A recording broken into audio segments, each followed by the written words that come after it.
ကျေးဇူးတော်ရှင်တိတ်ကမဟာပန္နိတမောဂုတ်ဆရာတော်ဘုရားကြီးအမရပူရမြို့မင်္ဂလာရိပ်သာဓမ္မယုံကြီးပေါ်တွင်တရက်12လ62ခုနှစ်၌ဟောကြားဆုံးမတော်မူအပ်သောလိစ္ဆပညာကြောင့်ပပင်စတရားဖြစ်ပေါ်လာပုံတရားတော်အဲကြောင့်နာမတက်တယ်လို့အမှုကြမြတ်စွာဘုရားမျိုးသင်္ညာဝတ်အဲဒီမျိုးတော်လို့ဘုံမှန်ဖြစ်ပြီးဘုံမှန်မှာတော့အဲဒီနောက်ပြီးတော့အင်္ဂလိပ်စီရင်နာတောက်စီရင်နာပါစီရင်လို့အဲဒီလို့တယ်ဘာမှမဖြစ်ဘူးညာလို့ဘာမှမဖြစ်ဘူးမြတ်စွာဘုရားကနာမတက်အဲဒီဘုံဝိပ္ပန္နသာကနာမဖြစ်တယ်လို့ပြောတယ်ဘုံဝိပ္ပန္နသာကဘယ်ဘုံနာရောလို့ပြောတဲ့အခါကျတော့မြတ်စွာဘုရားလို့ပြောတယ်မြတ်စွာဘုရားကဘာတက်လဲဘုရားကိုအင်္ဂုတ်တက်တဲ့ဒီများကိုပို့လာတယ်ဆိုရင်ဟိုကသူ့ရဲ့တရားဝင်ကိုပြောလိုက်ဟုတ်လားဟုတ်တယ်ဘယ်လိုဘယ်မှာလဲဒီမှာတော့မဟုတ်ဘူးသူဆိုဒီကနာမဘယ်လိုလဲနာမဘယ်မှာရှိလဲနာမလာတယ်လို့မှတ်တယ်နာမဘယ်လာလဲလို့နည်းအောင်လို့လောကဝင်ဆိုင်တယ်မြတ်စွာဘုရားကမြတ်စွာဘုရားတော်လာကြတယ်လို့အကောင်းတစ်ခါပြန်ပြောတော့မှအရုံးကနမတိကာရကဒီလိုကြောင့်သဘုံတမျိုးသတ်တာနာမတော်လာတယ်မြတ်စွာဘုရားကလာတယ်လို့ဆိုမြတ်စွာမျိုးကဘုရားကမှတ်ဒီမှာမျိုးလို့ဒီတောက်တာသတ်တဲ့တော့ဘုရားကဆံကြရမလားဒီမှာလာပြီးပြောရမှာပြောရမှာသိကြတာလားဘယ်မှာလို့ပြောရမှာငါ့ဟာသိကြတာလားဘယ်မှာမမနာလို့ငါ့ဟာသိကြတာမျိုးတော့ကြောင့်မာနဘယ်မှာငါ့ဟာကလည်းမတော်လို့ပြောရမတော်ဘူးမှားလို့ဘယ်မာနကြောလားမြတ်စွာဘုရားမြတ်စွာဘုရားကြောလားမလုံးမလာလို့ပြောရတယ်တုတ်တော့ကတန်းလို့ဆိုတာရင်းနေမှာဒါကပဏ္ဏဂတ်ဆံလာတယ်ပဏ္ဏဂတ်ဆံလာတယ်ဒီကနေ့လို့ဆိုတယ်ဘယ်လိုလဲမလို့ဒီကနေ့မဟုတ်ဘူးနာနာဘယ်လိုဆံနေပါသေးကနာနာဘာလာမြတ်စွာဘုရားကလာတာမြတ်စွာဘုရားကလာမြတ်စွာဘုရားကမျိုးတာမှတ်အဲဒီမြတ်စွာဘုရားကဘယ်ကလာလဲလို့ပြောလို့ရှိရင်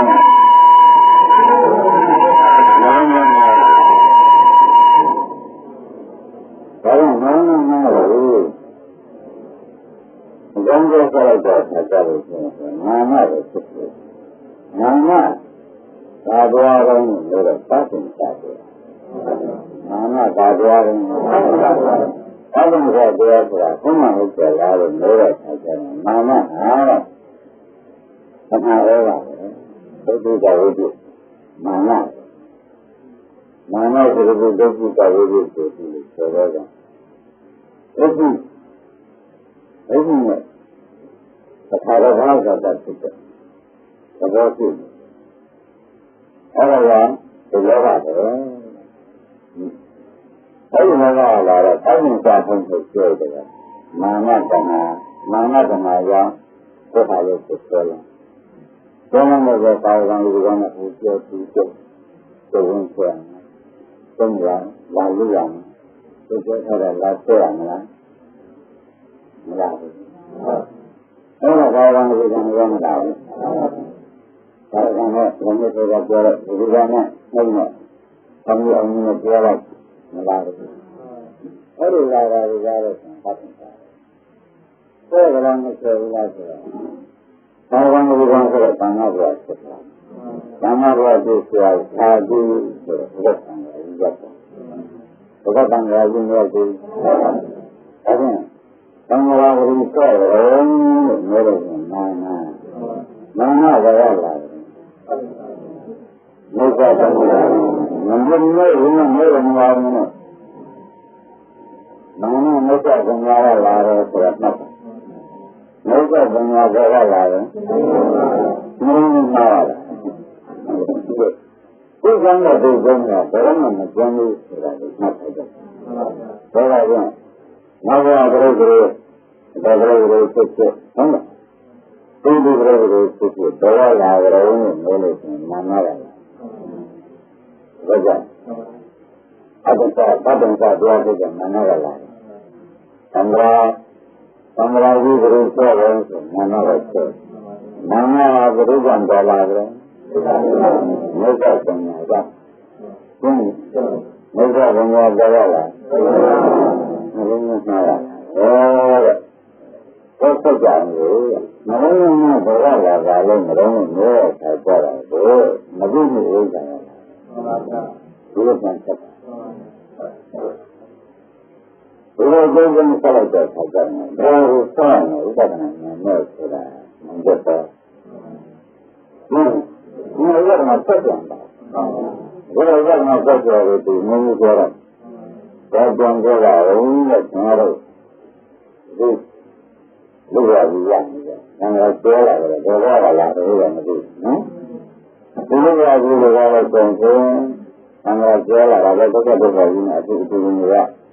နေရတယ်။ဒါကလည်းမမလာမမတော့ဒီကမှန်းနဲ့ဆိုပြအဲဒီကမှန်းနဲ့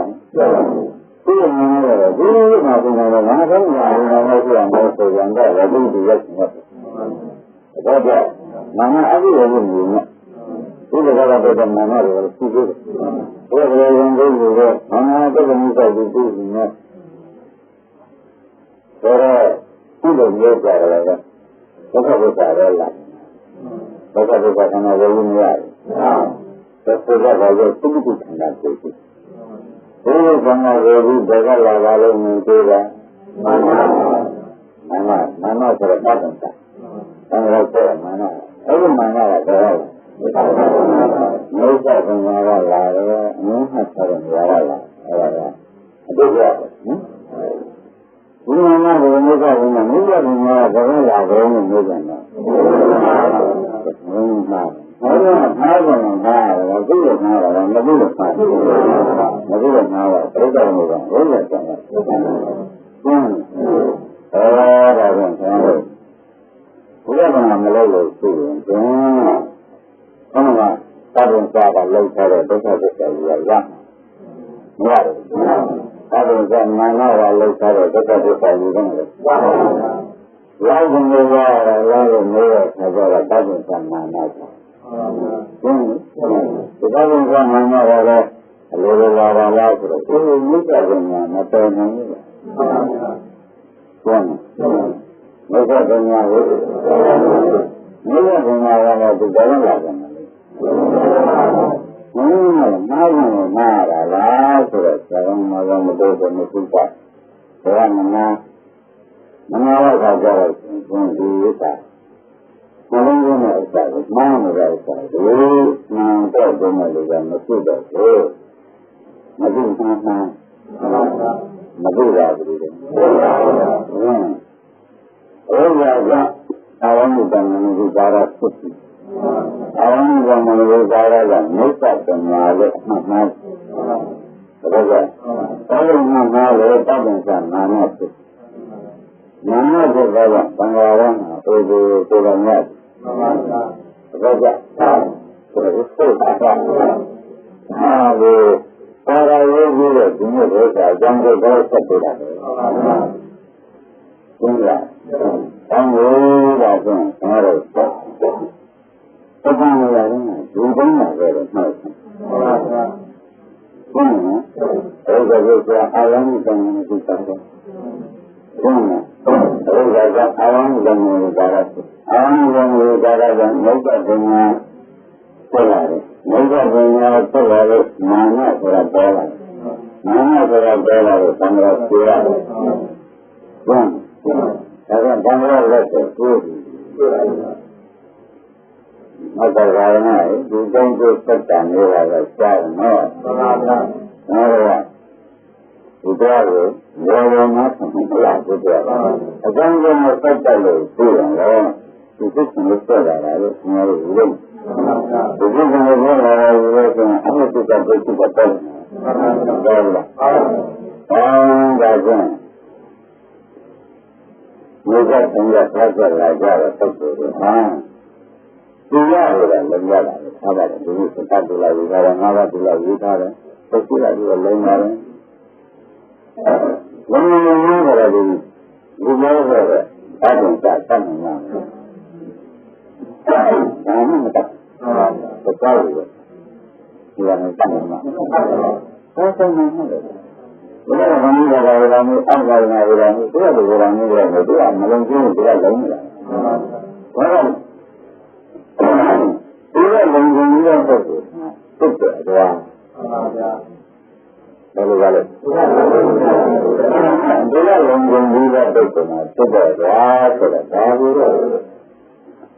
Ulang ya, amari ya, ini ya, sungguh besar. Ulang amari ya, amari sudah setelah lagi. Ya sudah amari lah. Ada orang berkata, menangis sudah. Malu dengan orang yang itu, malu dengan sudah berbenci. Semua lagi itu. Ini lagi sama apa yang ada. Malu dengan sini ada berbenci. Kalau kita orang malu dia, mana bangsa. Angkanya sangat satunya. Mana bangsa sangat. Orang berada tengkala, orang tengkala, orang tengkala, mana apa ini sudah tenggelam. Orang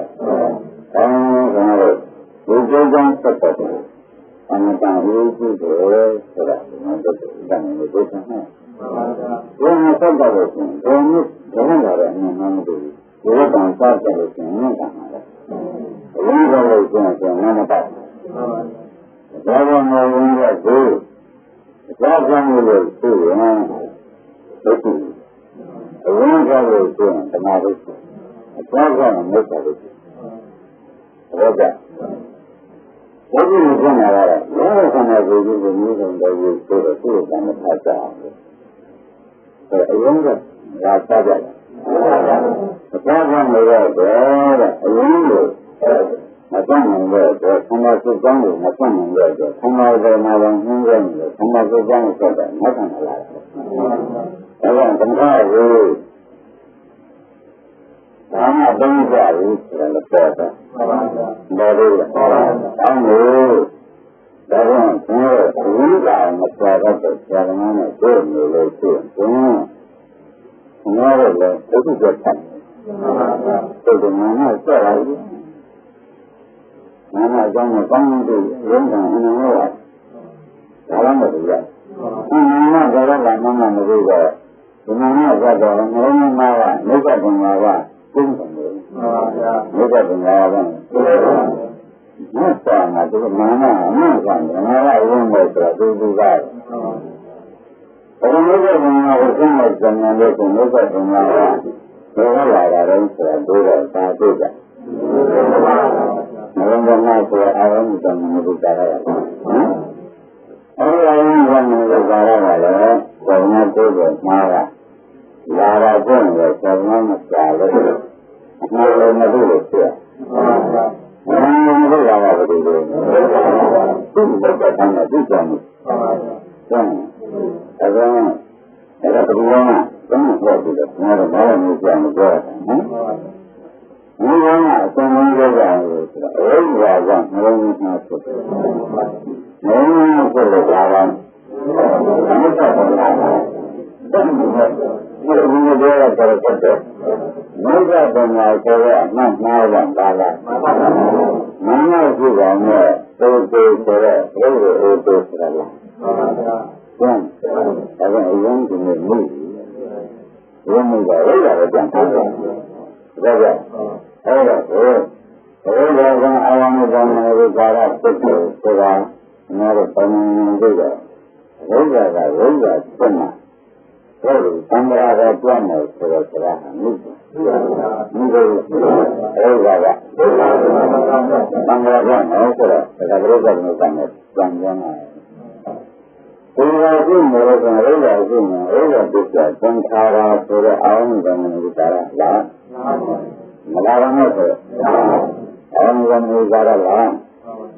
မိစ္ဆာကမာဝိတ္တနာပါရလေဘုရားကလာကြုံလို့လည်းဆက်ကြတယ်နော်ဘုရားကတုံ့ပြန်နေတာမှားပါဘူးဒါကြောင့်ဘုရားကဆက်ကြတယ်ဘာမှမဖြစ်ဘူးဒီကံတော့မဟုတ်ပါဘူးမဟုတ်ပါဘူးဆိုတော့လည်းတော့ဘုရားကလည်းငါ့ကိုတော်တော်လေးအစ်မလေးငါတို့ကဘုရားငါတို့ကြတယ်ဒီလိုမျိုးနဲ့သာသာအကြောင်းပါရအောင်ဘုရားငါတက်တာဒီကံဘုရားကငါတို့ဆန္ဒပြုပြီးတော့ဟုတ်တယ်ဆန္ဒပြုအခုကဘုရားကလည်းဘုရားကလည်းတော့ဒီကလည်းဖန်နေတယ်ဘုရားကလည်းမလာဘူးလားအခုဘုရားဒီကံကြီးကိုငါတို့ပြောဆိုရင်ဒီနေ့မိစ္ဆာပြန်လာတော့လာရဲဆိုတော့ပြောရလားအဲ့ဒါကကျွန်တော်ပြောတဲ့ကြံကြုံလို့ဒီပြောတာသင်လို့ရတယ်နဲ့ဒီပေါ်ကလည်းအမှန်တန်တယ်ကောဒီပေါ်ဘုရားအဲ့ဒါကကျင့်နေကြလို့ဘုံကိုထုတ်ကြလို့တော့ဘုံကဘာမှမလုပ်ဘူးဆိုတော့တောကဘုံကတော့အလုံးရရမှာကိုဘုရားဆက်လို့ဘုရားတောင်းတာတော်တော်သိတယ်ဆိုတော့အရေးပါလေမပြောဘူး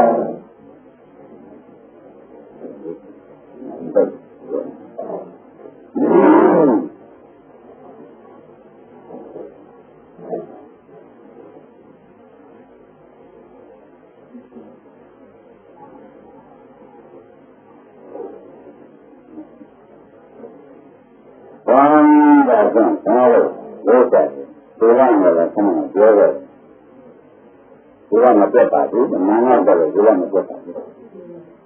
ဟုတ်လား။ဒီငါကငါစကားနဲ့ခေါင်းနေတယ်။ဒါကြိုက်လို့ဒီလို။ဒီကပြတ်တယ်ပြတ်တယ်။ငါတို့ငါကခေါင်းနေတယ်တော့ပြတ်တာ။ဒါတော့ပေါ်လာတယ်မလို့နေတယ်။ဒါလို့ကြည့်ရမယ်။ဒါကငါကတော့တတ်တယ်။ဒီကတော့ငါကဘာမှလေးဒီလိုမှမလုပ်ဘူး။ဒီကတော့တမ်းမှတော်တယ်။ဆက်ပါလို့နာနာရမှာဆိုဒါနလေးကိုပြောတာဒီလိုကဘုရားလေးက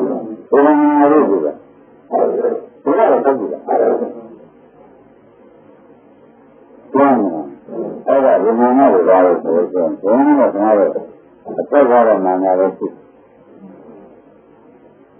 တယ်ဒါကအောက်ကြတော့နာနာရှိတယ်ဘ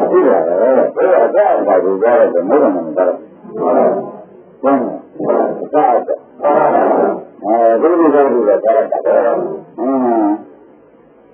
မဟုတ်ဘူးမာနဆိုတာနာဝနာတယ်ကျင်းတယ်ဘာလို့ရခြင်းဒီလိုကမှန်တော့ဆက်ကြရခြင်းတဲ့မြတ်ကြတဲ့ညာကိုငါတို့ကမြတ်ကြတဲ့ညာကြံတော့မြတ်ကြတဲ့ညာမြတ်ကြတဲ့ညာကြံလို့တဲ့ဆက်ကြတယ်မလုံးလုံးဘယ်လိုလဲမြတ်ကြတဲ့ညာကိုမြတ်ကြတဲ့ညာလို့တဲ့ဘယ်တော့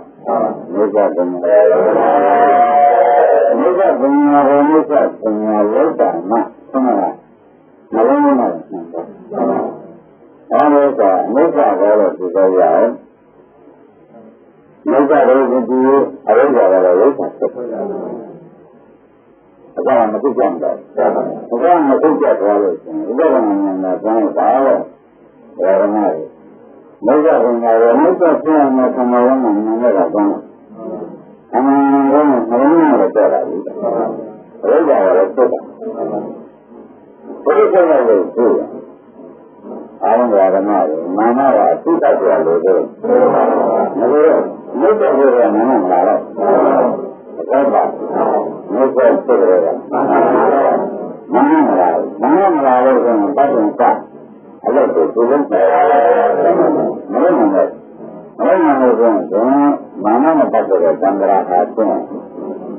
ဒီကြပါဘယ်မှာကြ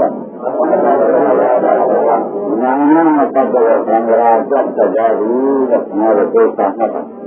ဒါကြောင့်ဘုရားနေတာဘုရားလည်းဝိပဿနာဘုရားလည်းဝိပဿနာဘုရားကမပါဘူးဉာဏ်နဲ့ပါဘုရားကမပါပါလို့ဆိုအဲ့ဒါစိုက်ကြံ့နေတယ် What is that? What is that? What is that? Another somebody who can do it, I don't do it. Well, the man for the world. What about the man for the world? Sangaran, Suna, Sura, Mahana, Sangaji. Simon Sindi, Rogarendi, Ayodito, Sanaji, the baby to go here. What are you? What are you? What are you doing? I don't do that inside. The government starts to the right side is going to the government side to it. I don't know. Well, I'm not the really thing and do that. I don't know. All right. So I'm good. I'm good. We are just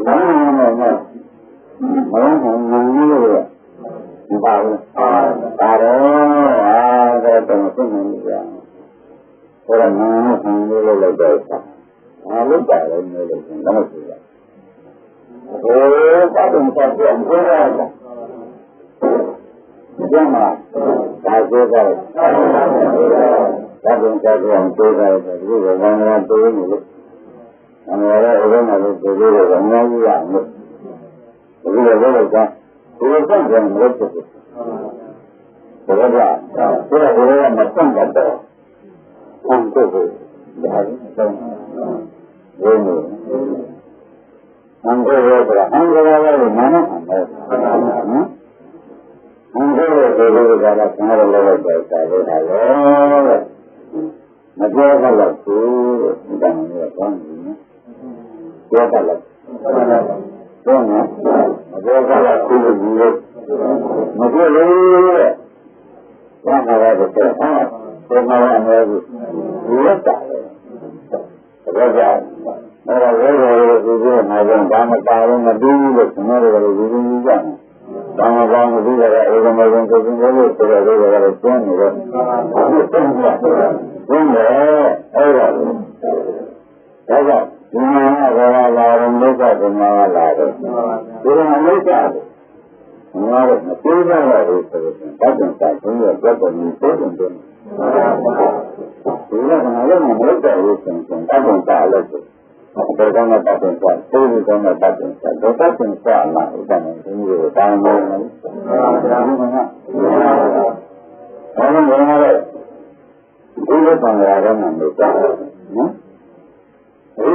ဒီလိုဒီမှာလည်းဒါလည်းသင်ထားတာပဲအဲ့ဒါကိုယ်ကဒီလိုလုပ်လို့ဒီလိုပြောတာလေကိုယ်ကဒီလိုမှဆိုတော့တရားဘာလို့ဆိုတော့ဒါလည်းငုံလို့တာမန်ကလေးကံဟုတ်ကျင်းတယ်ဒါလည်းကျန်တော့အရင်ကဆိုတာကိုဓမ္မတော့ဒီလိုမှတော့ဒီလိုကိုဆွဲတာကိုသာတယ်သာတယ်ကျင်းအဲဒီကရင်ကကြီးကျန်တော့လိုက်တယ်အဲ့ဒါအမေလည်းအမေတို့ကတတ်တယ်တတ်တယ်ဒီလိုဒီမှာလည်းဘုရားမြင်ကြမ်းလိုက်တော့လေတာပြန်စားတော့တတ်တယ်ဆိုလို့ချင်းဘယ်နဲ့လည်းမပို့ဘူးဒါကြောင့်ဒီလိုဟုတ်လားကိုယ်ကဒီလိုလုပ်လို့ဒီလိုဆက်လာတယ်ဒီလိုဒီလိုမှဆိုတော့တခါဒါရီစင်ဟောပါလို့ဘုံမျိုးကတာမန်ကလေးကံဟုတ်ကျင်းတယ်ဒါလေးကံတော့အရင်ကဆိုတာကိုဓမ္မတော့ဒီမှာကိုဒီလိုကိုဆွဲတာကိုတာမန်ကဆိုတော့ကျင်းအဲဒီကရင်ကကြီးကျန်တော့တဲ့အခါကျတော့အမေလည်းအမေတို့ရဲ့တတ်တယ်ကြတယ်တတ်တယ်ဒီကြီးဒီမှာလည်းဒီကကျန်တော့တဲ့လူတွေကတာမန်ကတော့တတ်မယ်ဆိုလို့ရှိရင်တဲ့သံဃာရဲ့မှာပို့တယ်ဒါကြောင့်ဒီလိုမျိုးပြောတဲ့အတိုင်းတတ်တယ်မတွေ့ပါဘူးကွာလည်းမင်းတို့ကလည်းမင်းတို့ပုဂ္ဂိုလ်ပဲတွေ့ရတယ်ဆိုတော့ကရှင်းရတယ်ဘုရားကလည်းသိရတယ်အမြဲတမ်းတော့မမတော်ကလည်းကိုယ်သိဉာဏ်နဲ့ကိုယ်ရှင်ဆက်နေတာဆိုလို့ရှိရင်ဒီကနေ့သွားပြီဒီကံသွားပြီဘာလာရင်ဒီဥပဒနာဘုရားကဟောနေတယ်ဘုရားကဝေဒနာဟောသတ်တင်သတ်ပါဘာလို့လဲဒါကြောင့်စပန်းလိုက်တဲ့အခါကျတော့ကျန်အိဋ္ဌပညာကိုအိဋ္ဌပညာကိုအနိစ္စပညာနဲ့ကျမ်းပြီးကျမ်းတော်လို့ရှိရင်နှလုံးသွင်းလာတယ်မှန်သွားတယ်ဟုတ်ပြီမသိပါဘူးကြောက်တယ်ဒီတော့ရောက်နေတယ်လားငါတို့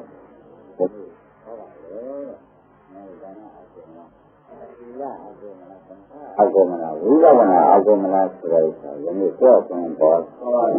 ပါပေါ်လာအမှုကိုငါsnack တက်တယ်ဆိုတော့ဒီမှာစပ်နေတယ်လို့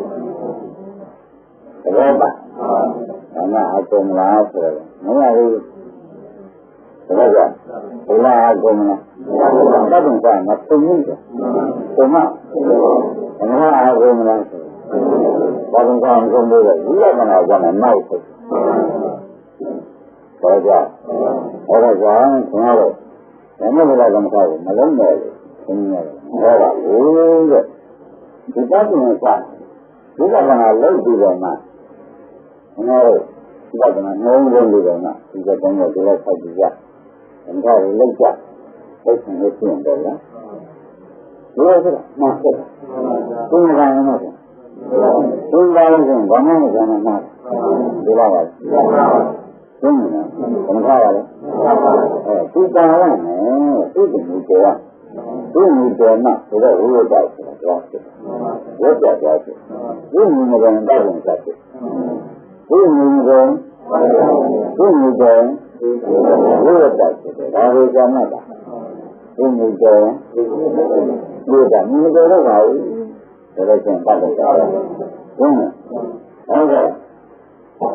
ကျွန်တော်တို့ဆင်းရဲကြတာကြောင့်နဲ့ဖြစ်ဖြစ်ပြောတော့ကြောင့်ဖြစ်ဆိုတဲ့ဒီကောင်းကြီးမှန်လားညာဘူးလားဘယ်လိုလဲဆိုတော့တော့ကြောက်ချက်တော့ကြောက်ကြီးဒါကြလို့ဒီကဆံကငါကြံပြရတယ်လို့နေတယ်ဒါကြောင့်မို့တော့မပြောနိုင်တော့ဘူးပဲသုံးလို့ဒါရဆင်းရဲနာနာပတ်တဲ့ဆက်လို့ဒါနဲ့ကြောက်လို့လို့ဒီမှန်လားတောင်းလို့လို့ဒါကြောင့်ဒီလိုကြောင့်ပြေခံပုံမှာဆင်းဘုရားအမှုကိုဆက်ဆံရတယ်ဒီမှာနော်ဘာလို့လဲအဲဒီဘုရားမျိုးလူမျိုးမြတ်ဘုရားတို့ပြောင်းနေတာအမျိုးမျိုးဒါကဘုရားကြောင်ရောဆံရောရှိပါလိမ့်မယ်မြတ်စွာဘုရားကိုခင်ဗျားတို့အမျိုးပြည့်စုံထားတယ်ဘာကြောင့်ဘာကြောင့်သံဃာတော်အနုတ္တသင်္ဃာဆိုမလို့ဥပ္ပါလို့သံဃာတော်မှာနေကြရတယ်ဆိုတာပေါ်တော့ ကျင်းကမိစ္ဆာသင်္ညာနဲ့ပဲသင်္ကုန်းမှာကြိတ်ကြတယ်တန်ခါကျင်တော့မထွက်ပါဘူးမိစ္ဆာသင်္ညာဝယ်လို့ရတဲ့အတွက်ဟုတ်ကဲ့ဘုရားမှာခင်းကလူလုံးတောင်းနေကြလားပြိဿံကိုတောင်းနေတယ်ဟုတ်ကဲ့စိတ်ရင်းလို့ရတယ်ကျင်းကနာမကိုသိသိတဲ့လူကနာမကိုလားဘုရားမိစ္ဆာလားမိစ္ဆာလားလို့ပြောတယ်ဘုံတော်ရောကလည်းမိစ္ဆာယောဂမာယောဂမာရောကဆိုမိစ္ဆာရောဒီနံတက်လာတာမိစ္ဆာဟုတ်ကဲ့ကိုယ်ကြီးမျိုးပေါ်မှာရောဘာဝနာလို့ဒီမိစ္ဆာကမိစ္ဆာကိုယ်လုံးနဲ့ကြည့်တဲ့မိစ္ဆာဟုတ်ကဲ့ကိုယ်လုံးနဲ့ကြည့်မိစ္ဆာကျနေတော့လူစိတ်ကောင်းတယ်ဆိုလို့ရှိရင်မသိတာဘယ်လိုဆိုတာမာနပုတ်တယ်ရှိဘူးဟုတ်ကဲ့ဘယ်လိုဆိုတာ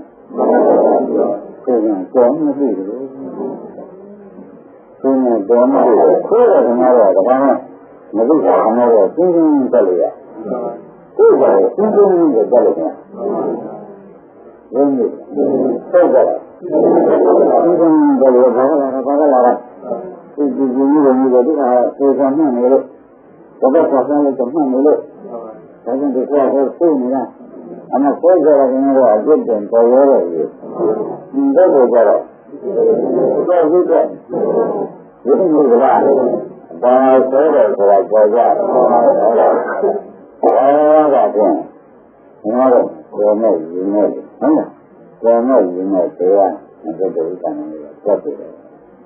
မုဒ္ဒပညာအမုဒ္ဒပညာဟောင်းနေတဲ့ဉာဏ်နဲ့မတွေ့သေးဘူးဘုရားကပြန်တော့မောတာအဲ့ဒါကြဘာလို့လာလားမုဒ္ဒပညာတော့ရှိနေတော့ဘာလို့လာမှာလဲဆိုတာကိုဥပမာမြင်လို့လေဘာသာဘယ်ဟာမှလည်းဒီကုန်းသွားတယ်ဒီကုန်းပါပဲမုဒ္ဒပညာဒုက္ခဝသံဃတ်တင်တက်တော့ဒီပါဠိရဒီကလည်းဟောဒီမာနနဲ့မြင်နေတာမုဒ္ဒပညာမခံရတာကိုခံရလို့မှတ်ထားတယ်ကျန်မခံရတာကိုခံရလို့အဒုက္ခရအသိစိတ်ကစောင့်ကြည့်ထားတော့ကြောင့်သံဃတ်တင်ခဏလေးပြည့်စုံတယ်ဟာအကောင်လေးခဏလေးဒီလိုခဏလေးအဲ့ဒါကြောင့်အမှားပါဘောမကတော့တော့အမြဲတမ်းတော့မရှိဘူးဒီလိုဒီဟာကြီးမကုံလို့စားတော့စိတ်တက်တယ်ဒီတော့လည်းမကုံလုံးနဲ့မြင်လို့ရအဆင်မှမှားတယ်ဘုရားကနာရှင်ဥဒိတာမုဒ္ဒပညာကမုဒ္ဒပညာကိုစောင့်ကြည့်လုံးကမာနမာနကိုဟောပြီးပတ်တယ်ဆိုမာနမာနဆိုတဲ့ပတ်တယ်ကတရားကိုဟောပြီးဆက်လာပြီဒါမုဒ္ဒပညာလာတာဟုတ်ပါဗျာဘုရားကြီးဘာလို့ကြမ်းလဲဘာလို့မုဒ္ဒပညာလောက်ပါလို့ဆိုတော့ဥပဒနာမှာတော့အနုပါကိုသိနေနေမရှိဘူးဥပဒနာအာဟုမှတော့ခင်ဗျားတို့တန်ရပြတ်တော်မယ်ဆိုတော့ဆရာကဘာမှလုံးမနေကြဘူးလို့ပါလို့လို့လားတောင်းပါတော့လောကရုံးတဲ့သူ့ကောင်းတယ်ဒီလိုမှမသိနိုင်ဘူးအဲ့ဒါကိုတော့မသိနိုင်ဘူးဒီလိုပါလားသူ့ကောင်းကြတာကိုသူတို့အမှုစုနေတာပါတယ်အဲ့ဒါကိုတော့မသိနိုင်ဘူးဒီလိုမသိဘူးဒုက္ခဝေဒနာကမှဒုက္ခဝေဒနာကိုသိကောင်းကြတယ်ဆိုတော့ဒုက္ခဝေဒနာကိုသိကောင်းကြတာကိုသူတို့ကအကြည့်နေတယ်ဒုက္ခမသိနိုင်ဘူးဆိုတော့သိရမခံနိုင်တာကတော့ကိုယ်မပြန်ရကြံနေနေတယ်ဒုက္ခဝေဒနာကိုသိကောင်းကြတယ်ဆိုတော့ဒုက္ခဝေဒနာအဲဒီဒုက္ခဝေဒနာကိုကြည့်ကြရုံကအမှုဆောင်မမြင်လို့ဒုက္ခမခံနိုင်ဘူးဆိုတော့နားတယ်ကျမ်းတယ်ဒီကောင်းရတာကိုကိုယ်ကမနာလို့ဒုက္ခမခံနိုင်ဘူးကြာဘာဒုက္ခနာရလားငါတို့ပြောတာအောင်အလုံးမတောင်းနေတယ်ဒုက္ခနာအမှုကဘယ်လိုလဲဒီမှာနာတယ်ဘယ်လိုလဲဘယ်လိုဆုံးရကြတယ်ဒုံးဆိုတော့သူသိနေတယ်မဟုတ်တော့ဘာမှမနာရဘူးဒါပဲမှန်တယ်ဒုက္ခနာဒီ你做饭了，如果我什么在家里有这个，你知道不？他这个人，有的男的来的，有的那个在他的那个，有的男的在这个空间的，空间那个能量上的，对呀，不上来的，他哪的？我这个家里边的，我把我什么的，一顿见的做了吧，用的，然后。这里边的用啦，我主要的用。这个么方面呢，我家啦，我方面呢，希望呢，方面呢，买了，这也买了。因为我现在就差不多。那个我那个理解了，这个用。这个心里呢，有点着急。不知道这个，我家里的，有点买了。用了，我们空中间那个交易的，用了，对，那个我这个人家过来的，那过来是那个，有一种的交易交易，过来的，咱们这里这个呢，那个这样的，经常那个的，真的在人家用去交易，还有这个我有一个，那个这样的，我讲的，多了，你看这个。在心吧，你跟他讲我讲的嘛，这个没看见心，这个没看见没看见没，这个我们讲这是讲的，我们讲的，让我们讲的没看见心，我们老了，我们现在说了来这个心是，我们在跟他来，我跟他讲，没有人家我老了没讲。不能讲他，这个他的正常有家的，俺那个门有家的，而且那个没家的呢，包了，俺没家的，什么的，就是讲很多人的钱，我那个门关了，我有家的来钱了，我赶紧家的这个拿来，好吧？这个呢，不讲究的，讲到了，不行，到过来去了，这不行。我的一个呢，六线，我的当然呢，这样的可能有，可能有关系的。然后呢，可能人在哪里呀？那在这个我就看了讲。这个看到吧？这个他跟这个是原来这个就是这个，这是这个。主要在这个这个爱的来讲，你要爱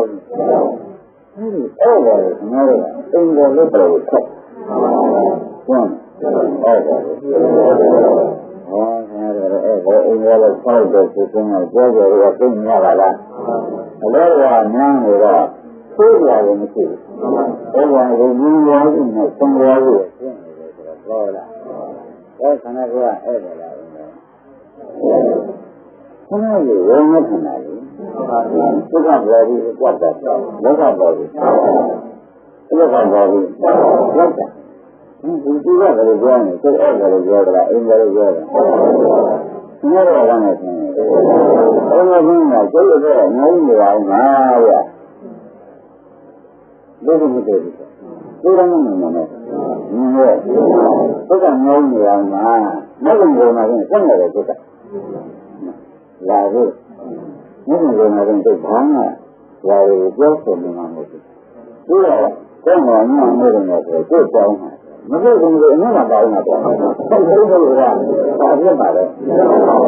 我那么高的说呢，跟刚那个那个牙嘛的，没牙的，来到一个嘛的就这样的，反正下一个，来到这个那个如果这个中间的来的。那就是到底声音啥的，到了这才叫了。我是这个，不能呀，到了了。我们刚刚下楼了，人说的行，中年他下楼了，没下中年他下楼了，没下中年他会行，没下就在拉了。这就没什么，没下中年了。没上头到哪里去？没上头去哪了？ ဘာလို့လဲဘာလို့လဲမိစ္ဆာပညာလားမိစ္ဆာဝိဒ္ဓလားမိစ္ဆာဝိသိလာတော့မယ်ဆိုတော့ဒါဖြင့်ဟုတ်ကဲ့ဘလုံးမှာလည်းပြောတယ်ဆိုတာဘုလို့တယ်မပါဘူးဒါမိစ္ဆာပညာလည်းရှိတယ်မိစ္ဆာပညာရှိတယ်မိစ္ဆာသိကြရတယ်မိစ္ဆာဆိုတာဆံရတော့သိကြရဘူးမိစ္ဆာဆိုတာဆံရတာဒုက္ခကအယူဆံရတဲ့လူဆက်နေနေလားဘာလို့လဲသက်မှားလို့ရှင်တဲ့နောက်ကအမှန်မရှိလိုက်ဟုတ်တယ်ဘောင်းကဘာလို့လဲဒီလိုပြောမှာအရင်ဖြစ်တဲ့ပြောဆိုတာကတော့ပါဒီကပါဒီကပါလားမိစ္ဆာပညာကိုအမိစ္ဆာပညာဆွမ်းအောင်တန်းနေဆွမ်းနေတွေ့တယ်ပြောပါလို့ရှင်သုတ္တနာမှာအမိစ္ဆာပညာကိုတကယ်ကြည့်ရတယ်မြင်တွေ့ဘာလို့ဆွမ်းနေတွေ့လို့သင်္နာအရေးကြီးမျက်နှာမှာကိုယ်ဉာဏ်နဲ့တွေ့ရဒီစိတ်တန်လို့ရှိရင်ခင်ဗျားတို့သိကြပါပြီဘယ်လိုဆက်ရကံကမှာဖတ်တာပေါ်ရအောင်ကံကံမှာဖတ်တယ်လို့ရှိရင်မိစ္ဆာပညာကိုအနိစ္စပြောင်းဟောတဲ့နေလို့ဆိုတဲ့ကိုယ်ဉာဏ်ပါရေးကြည့်ဒီဉာဏ်ကကိုယ်ရင်အနိစ္စပညာနဲ့ကိုယ်ဉာဏ်နဲ့တွေ့အရေးကြီးတယ်ဒီလိုမပိုင်လို့ဘာသိကောင်းနေဘာလို့နေပေါ်လာမပါဘူးဒါကြောင့်ဘုရားခေါ်ရမပါဘူးဆိုတော့သဘောကျကြဒါကြောင့်ဒီနေ့ပြောမှာအခြေခံပြရဒါပြဘုရားကလည်းပါပါလိမ့်ဘုရားကကိုအနိစ္စနဲ့သိဖို့ဆရာကလည်းခဏကအမှန်မှန်နဲ့ဒီမှန်နဲ့ယူထားလိုက်တာလေအဲ့ဒါကိုရရမှာဒါကြောင့်သံဃာဝိဇ္ဇာလုံးလုံးဝိဇ္ဇကလာဆိုတာကိုဒီနေ့တော့တက်တယ်ဒါလေးကလည်းယမှုစားရဥစ္စာဘာကြောင့်ညာလုံးကိုမကြားဘူးလို့ခေါ်အတော့ဘုန်းအကံကိုစားတဲ့ကိုယ်ကိုဆက်ရပြောရင်ဘုံကိုဆောတော့ကိုယ်ကိုယ်ကိုရတာလေငါကလည်းဘာလို့လဲစမ်းနေတာမင်းတို့ပါလေဒါမျိုးကြည့်လို့မင်းတို့ဘုရားတိုက်ဆိုတဲ့ပုဂ္ဂိုလ်ကပြောပြတာမှသွားရတယ်အကွက်မလို့ဒါကြောင့်ရောကြကြဒါနဲ့ဘုရားရင်းဆုံးလာတယ်မျိုးဆိုတော့အနိစ္စဉာဏ်ကလမ်းဆုံးမှာလားဆိုတော့ပေါ်လာတယ်ဘောရမတော့ဘောလမ်းဆုံးအခုဒီရရဲ့ကာလပတ်လုံးသင်ရတော့သာဝနာဝင်သင်ရတော့လေဟုတ်လားသာဝနာဝင်သင်ရတော့လေသာဝနာပါပဲဟုတ်လားကျန်ဒီလိုကဝင်လို့ဆိုရင်သောနာပိကကနာဒုက္ခရရှိတယ်သာဝနိကဘာဝိကကနာဒုက္ခရရှိတယ်သာဝနိကကနာဒုက္ခရှိတယ်ဘာဝိကကနာဒုက္ခဆိုရဒီကံဒုက္ခကိုကာလနေကြတာဟောကောင်းတာလေကောင်းလို့ပြောတယ်ဒါနဲ့သိတယ်ဘာဝိကကနာဒုက္ခရှိတယ်ဘာဝနာကနာဒုက္ခဟုတ်ကဲ့ဘာဝိကကနာဒုက္ခဆိုတာဘာဝနာရင်းနဲ့ရှိတဲ့ကနာဒုက္ခကိုမိစ္ဆာပညာနဲ့မိစ္ဆာပြန်ရှင်းနေတာဘာဝနာရင်းနဲ့ကနာဒုက္ခရှင်းနေတာဘာဝရေးကြီးတဲ့ကံနှလုံးနဲ့ထားလိုက်တယ်ဘာဝိကတော့ပြင်တော့ကနာဒုက္ခရကနာဒုက္ခအဲ့ဒါသံနဲ့တဲ့ကနာဒုက္ခကိုဘယ်လိုလုပ်လို့ဖြစ်ဘယ်လိုလုပ်ဖြစ်အဲ့ဒါကိုနေရောက်တယ်ဘာနဲ့မပြတ်ပြတ်တယ်အဲ့ဒါကိုဒီကြောက်ရတဲ့ကံနဲ့မှာတို့ဘာဝနာလေးရှိတာလဲဘာဝနာကဘာဝနာလေးရှိတာဘာဝနာရင်းကနာလေးရှိတာဆိုတော့ကိုယ့်အကိုဝေဖန်တော့မိစ္ဆာပညာမပြတ်နိုင်ဘူးကာလပတ်လုံးမှာဖြင့်ဘာဝနာကိုဘာဝနာကဘာဝနာလေးရှိတာကျွန်တော်တို့မှာရှိဘာဝနာရင်းကနာလေးရှိမရှိဘူး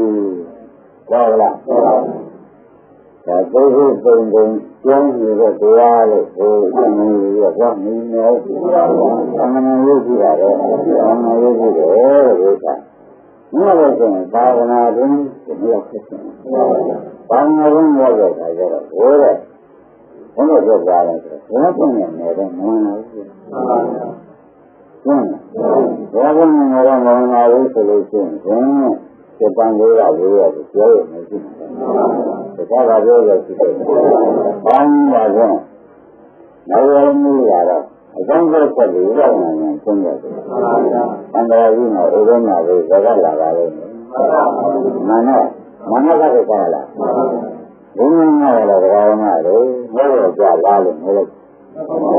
내가 뭐가 되냐라.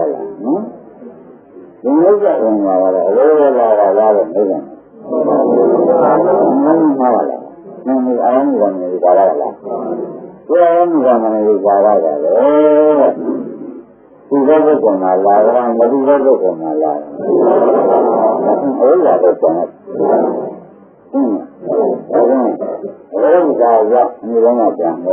어디가 쓰고 너는 말을 못 잡는 못 잡는 거를 만나라를 상가시고 그러라.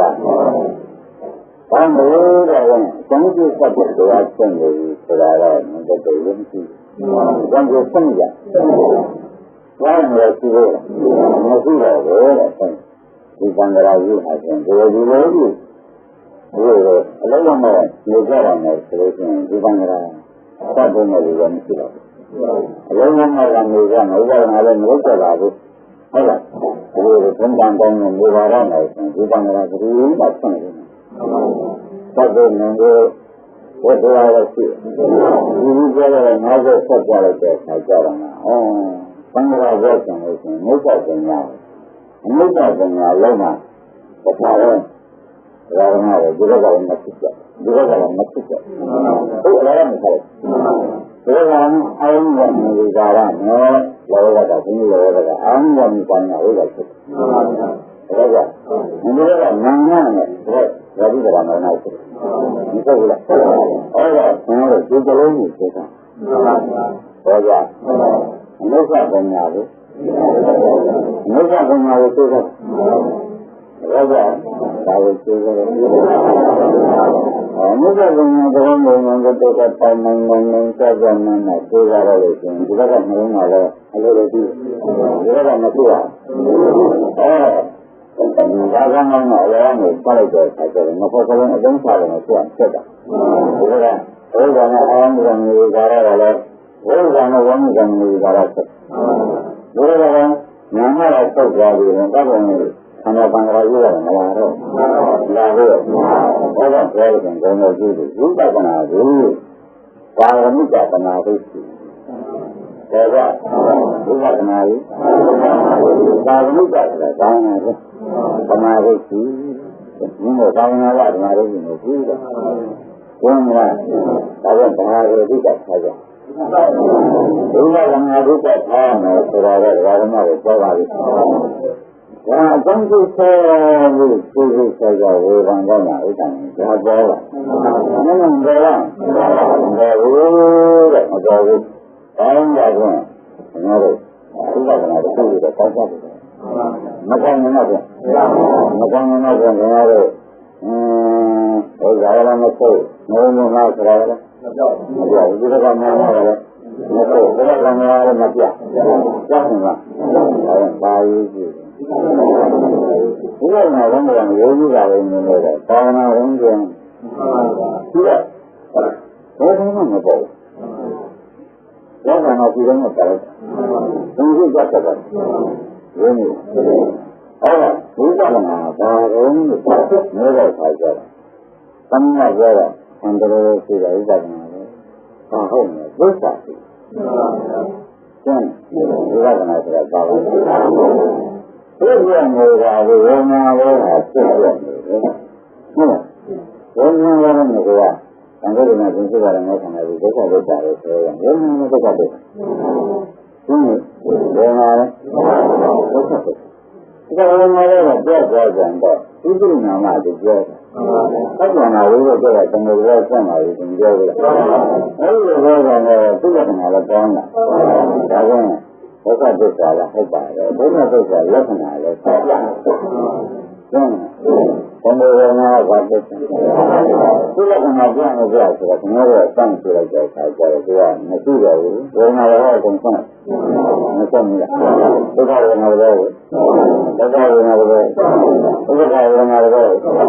어떻게 좀 그런 소리지. 독하게 역나래. Đấy, tôi khai tôi khai lực. Nhưng mà, tôi nói khai đấy, tôi khai. Rất là khai lực. Tôi khai lực mà, thì duyên. Nhưng, ở đây là khi duyên thì tôi quản nhìn là đây. Tôi khai là khi duyên. Tôi quản nhìn là vô cùng tôi nói với cả, ngào vào rồi mà. Ngào với quản thì tôi nói tăng ra sư rồi, thì tôi là ngã nạ rồi chứ. Tôi nói là sư rồi, tôi quản nhìn là. Nó là tăng ra chết. Giống như vậy. Tôi quản nhìn là. Ý tôi nói là cái này tôi là ngã nạ, tôi là tăng ra chết. Thấy không? Tôi là tôi ra rồi tôi ra chết. Tôi quản nhìn là rồi. Thì là ngã nạ tăng ra sư rồi. Ngã nạ tăng ra sư rồi, tôi là tôi sống rồi. Rồi người dân sinh là dân sinh, là dân sinh thì là đấy. Mà do mà là tất cả tư được, tất cả tư được, nhàn đi vũ tạc nào đó ra, tất cả tư được nhàn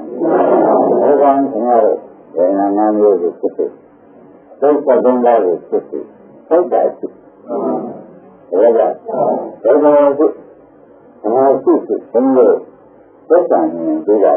tất cả là không còn được gì là tất cả mà tất cả đều là làm ấy cũng như là cái sự làm đấy tất cả đều là những cái là tôi là tôi ấy là tôi là không có người nào chỉ về nó không có cái gì nào cả nó có cái gì về nó không có không còn được gì là cái gì rất là ba cái gì không còn được gì là ba cái gì 우리는 말했지만 똑같이 짠데 어느 누구가 하나 봐도서 아니 그게 그러면 똑같이 짜지 어느 아주가 누구가 나방을 주저까 그거는 뭐가 저거 방을 잡아서 가지고 이 사람이 싫어 내가 방을 나는 거 누가 방을 정말 원인이야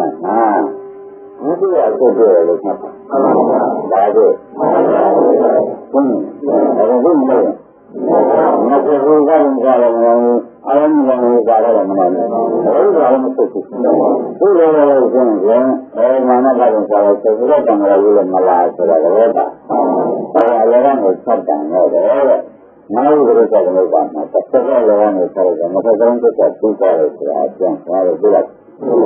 Bueno,